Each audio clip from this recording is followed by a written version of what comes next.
প্রতি বছর পৃথিবী যেন রুক্ষতার চরম পর্যায়ে পৌঁছে যাচ্ছে। একদিকে যেমন বাড়ছে আধুনিক জীবনের মান, অন্যদিকে ঘরহারা মানুষের সংখ্যাও বাড়ছে সমানুপাতিক হারে। কিছু মানুষের পকেটে জমা হচ্ছে সম্পদের পাহাড়, আর অধিকাংশ মানুষ দরিদ্র থেকে হচ্ছে হতদরিদ্র। জীবন বাঁচাতে তাই এই অসহায় মানুষগুলো বাজি রাখছে জীবন। পাড়ি দিতে চাইছে 7 সমুদ্র 13 নদী। উন্নত দেশে গেলে আয় রোজগার হবে, সেটাই তাদের ধারণা।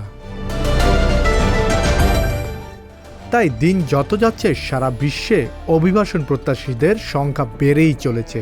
শুধুমাত্র খাদ্যের নিশ্চয়তার জন্য অনেকে অভিবাসিত হচ্ছে। অভিবাসনের যাত্রাটা এক রোমহর্ষক ঘটনা। মরুভূমি থেকে শুরু করে গহীন বন জঙ্গল, সেই সাথে এক দুঃসাহসিক সমুদ্র যাত্রা।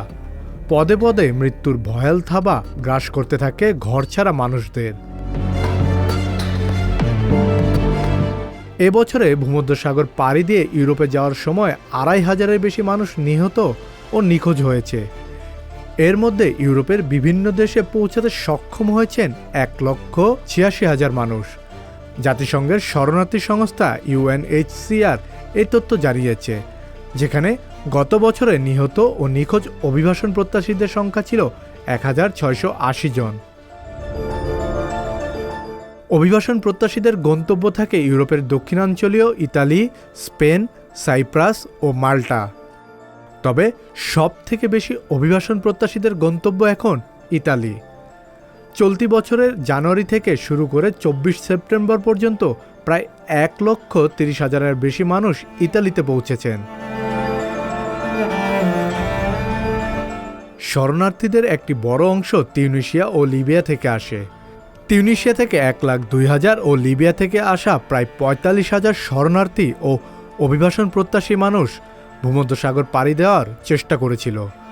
এর মধ্যে তিউনিসিয়ার 31,000 ও লিবিয়ার 10,000-এর বেশি মানুষকে সমুদ্র থেকে উদ্ধার করে আটক ও তাদের নিজ দেশে ফেরত পাঠিয়ে দেওয়া হয়েছে। ভূমধ্যসাগরে বৈরী আবহাওয়ার ঢেউয়ের সাথে সাথে মৃত্যুদূত এসে জীবন প্রদীপ নিভিয়ে দিলেও মানুষ যেন সেসবকে পাত্তা দিতে নারাজ। যেভাবেই হোক অর্থনৈতিকভাবে সমৃদ্ধ দেশে পৌঁছাতেই হবে তাদের।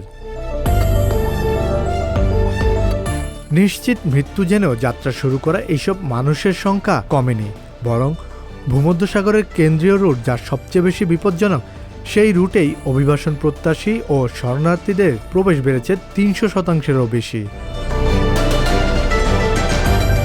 UNHCR-এর নিউ ইয়র্ক কার্যালয়ের পরিচালক রুবেন মেনকদিওয়ালা নিরাপত্তা পরিষদকে বলেছেন, জনবসতি থেকে দূরে নির্জন জায়গা দিয়ে অনুপ্রবেশ করতে গিয়ে প্রাণ হারান অনেকে। এছাড়া অভিবাসী ও শরণার্থীরা প্রতি পদক্ষেপে মৃত্যু ও মানবাধিকার লঙ্ঘনের ঝুঁকিতে থাকেন।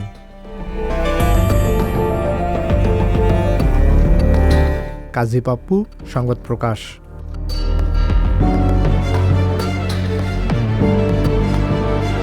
সংবাদ, ফিচার ও অনুষ্ঠানের জন্য ভিজিট করুন সংবাদ প্রকাশের ওয়েবসাইট এবং যুক্ত থাকুন ফেসবুক পেজ ও ইউটিউব চ্যানেলের সঙ্গে।